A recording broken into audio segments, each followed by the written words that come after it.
श्री गणेशाय नमः। मित्रों, मैं राघवराम मिश्रा आप लोगों का अपने इस YouTube चैनल आप और आपका भविष्य कार्यक्रम में एक बार पुनः स्वागत करता हूं। आज हम बात करने वाले हैं मीन राशि की महिलाओं और पुरुषों का आने वाला अप्रैल का महीना कैसा रहेगा। अभी मीन राशि पर 29 मार्च 2025 से शनि महाराज की साढ़े साती जो है वो अपने दूसरे चरण में प्रवेश कर चुकी है। यानी कि आपके मध्य में पेट में कहा जाता है कि दूसरा चरण पेट को माना जाता है। खान पान के प्रति आप सावधान रहें। बहुत गर्म चीज़ें अपच जैसी चीज़ों से परहेज करें और खाली पेट कोई काम ना करें। कुछ ना हो तो आप पानी ही जल ही पी लिया करें। 1 गिलास 2 गिलास जितना ज़्यादा आप जल पिएंगे आपका स्वास्थ्य उतना अच्छा रहेगा और शनि महाराज की कृपा भी बनी रहेगी। यहाँ पर हम आपको ये बताना चाहते हैं कि मीन राशि के जो लोग होते हैं ये बड़े शिक्षित, बुद्धिमान, पढ़े लिखे और होशियार होते हैं, लेकिन थोड़ा अहंकारी भी होता है क्योंकि भगवान की कृपा से इनके पास धन भी अच्छी मात्रा में होती है, पद प्रतिष्ठा भी अच्छी मात्रा में होती है और इनका सामाजिक स्तर भी उच्च का होता है। शिक्षा दीक्षा में भी ये काफ़ी अच्छे माने जाते हैं। अब चूंकि शनि महाराज की साढ़े साती तो चल ही रही है, ऊपर से आपके ही राशि में इस समय पंचग्रही राजयोग बन रहा है। यानी मीन राशि में 5 ग्रह एक साथ आकर बैठे हुए हैं। ये पूरे अप्रैल महीने तक रहेंगे। तो जब 5 ग्रह एक साथ बैठते हैं तो उसको पंचग्रही राजयोग बोलते हैं। तो एक प्रकार से कहा जाए तो आपके राजयोग का भी समय ये महीना चलेगा, क्योंकि अगर आप कोई नया कार्य करना चाहते हैं तो नया कार्य आप कीजिए, लेकिन चूंकि सूर्य राहु के साथ बैठा है, विशेषकर अपने पिता बुजुर्गों से किसी प्रकार की बहसबाजी से बचें। जितना आप अपने बड़े बुजुर्गों से बहसबाजी नहीं करेंगे उतना आपके लिए समय आपके अनुकूल रहेगा। दूसरा, सूर्य शनि भी एक साथ है, पितृदोष भी बनता है। तो घर के कोई भी बुजुर्ग व्यक्ति हैं उनकी आपको सेवा करनी चाहिए। ये सेवा करने से भी आपको ज़्यादा लाभ होगा। वैसे तो 14 अप्रैल 2025 को सूर्य अपने उच्च राशि में प्रवेश कर रहे हैं, यानी कि आपके धन कुटुंब वाणी भाव पे प्रवेश करेंगे।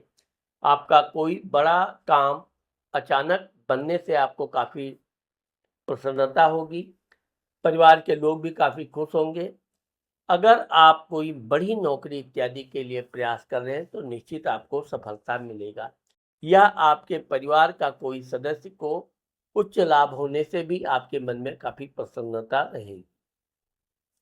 यहाँ पर हम आपको ये बताना चाहते हैं कि चूंकि मंगल आपके चौथे घर में बैठा हुआ है, माता मित्र मकान के घर में बैठा है। ये मंगल 3 अप्रैल 2025 को आपके विद्या बुद्धि संतान घर में आ रहा है। अब चूंकि मंगल जब पंचम घर में आता है तो आदमी के विवेक में बुद्धि में थोड़ी गुस्सा आ जाती है। कभी कभी तो वो छोटी छोटी बातों पे चिड़चिड़ा हो जाता है, क्रोध कर बैठता है। और संतान से भी कोई गलती हो तो संतान को भी वो काफी डांट फटकार लगाता है।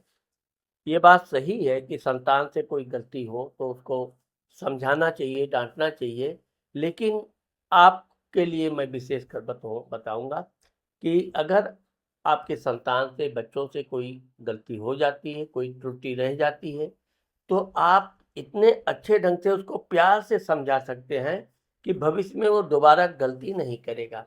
आपको क्रोध करने की कोई ज़रूरत नहीं है, क्योंकि मीन राशि के लोग बड़े युक्ति से काम लेते हैं, बुद्धिमानी से काम लेते हैं, और यहाँ पर आपको अपने संतान को ऐसे ही बुद्धि विवेक से समझाना चाहिए।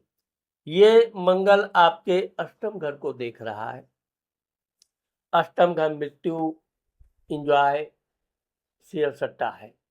आपको शेयर सट्टा अगर आप खरीदना चाहते हैं सोच समझकर आपको धन व्यय करना चाहिए। वाहन आपको, विशेषकर अपने संतान को वाहन आदि देते समय उनको जरूर धीमे से चलाने की वार्निंग देना चाहिए। और खुद भी सावधानी रखना चाहिए। ये मंगल आपके लाभ घर को देख रहा है। अगर आप व्यापार बिजनेस कर रहे हैं तो आपको मनचाहा व्यापार में लाभ होने का योग बता रहा है। शनि की दशा होने से यानी 7.5 होने से आपका ये मंगल व्यय भाव को देख रहा है, यानी लाभ भी होगा खर्च भी होगा, लेकिन ये आप जितना परिश्रम करोगे उससे अधिक आपको लाभ होने का योग बता रहा है। अब जब 14 अप्रैल 2025 को सूर्य आपके धन कुटुंब घर में आएगा तो ये आपके अष्टम घर को देखेगा।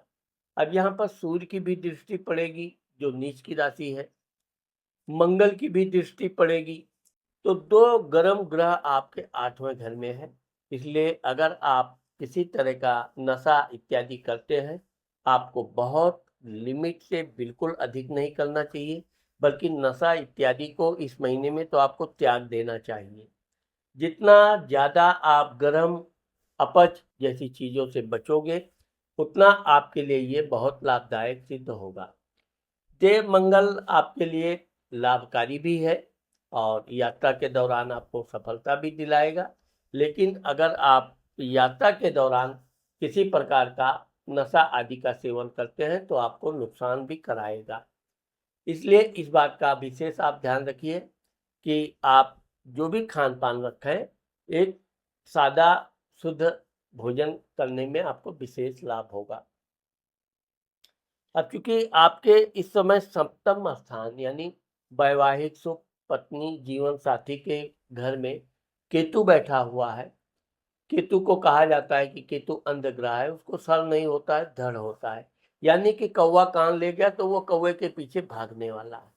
पत्नी ने कोई बात हंसी मजाक में आपको कुछ कह दिया, आपको बिल्कुल ध्यान रखना चाहिए, छोटी छोटी बातों पे बिल्कुल नहीं उलझना चाहिए। गलती अगर उनसे हो भी जाए तो उस गलती को आपको हजम करने की धैर्य के साथ परिचय देना चाहिए, ना कि उस बात पे आपको उलझना चाहिए।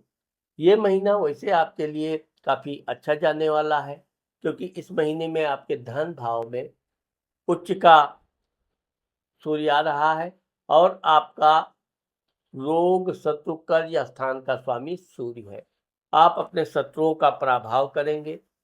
अगर आपके ऊपर किसी तरह का कर्ज है तो आप कर्ज भी काफ़ी मात्रा में चुका देंगे।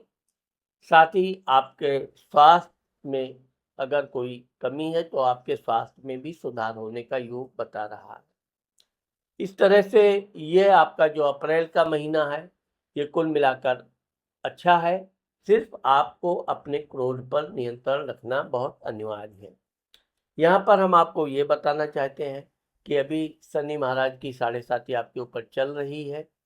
आपको हर शनिवार के दिन अपने बीसों नाखूनों में सरसों का तेल लगाना चाहिए। अगर शरीर में आपको थकान लगती है तो पूरे पीठ में पीछे बैक साइड में आपको सरसों का तेल शनिवार के दिन मालिश करना चाहिए। फिर स्नान इत्यादि करके फ्रेश होके, तो इससे आपकी जो शरीर है वो भी चुस्त दुरुस्त बना रहेगा और आपके मन में किसी तरह के आलस्य का आप दब ऊपर प्रभाव नहीं पड़ेगा। साथ ही आपको ओम सम शनिश्चराय नमः मंत्र का जाप करना चाहिए। हो सके तो पीपल के वृक्ष के नीचे आपको दीपक जलाना चाहिए और शनिवार के दिन हो सके तो आपको शनि भगवान के मंदिर भी जाना चाहिए। इस तरह से ये महीना आपके लिए लाभदायक सिद्ध होने वाला है। अब यहाँ पर हम आपको बताएंगे कि 8 अप्रैल 2025 से 11 अप्रैल 2025 के बीच आपका अचानक कोई रुका हुआ काम बन जाएगा, लेकिन इस दौरान आपको गुप्त शत्रुओं से सावधान रहना जरूरी है। हम आपको ये भी बताना चाहते हैं कि 13 अप्रैल 2025 से 15 अप्रैल 2025 के बीच आप वाहन आदि चलाते समय सावधानी रखें और जहां तक हो सके कोई बहुत बड़ा खरीद फरोख्त ना करें। अगर करना है तो उसको संभाल के करें। साथ ही हम आपको ये भी समझाना चाहेंगे 23 अप्रैल से 25 अप्रैल तक आपको यात्रा करने का अवसर मिलेगा और यह यात्रा आपके लिए लाभदायक सिद्ध होगी। तो मित्रों, आज मैंने आप लोगों को मीन राशि के लोगों का अप्रैल के महीने के बारे में जो बताया है, मुझे आशा है कि मेरा ये वीडियो आपको ज़रूर पसंद आएगा। अगर मेरा ये वीडियो आपको पसंद आता है और आपने मेरे चैनल को अभी तक सब्सक्राइब नहीं किया है, तो आप अभी इसे सब्सक्राइब करना मत भूलें। नमस्कार।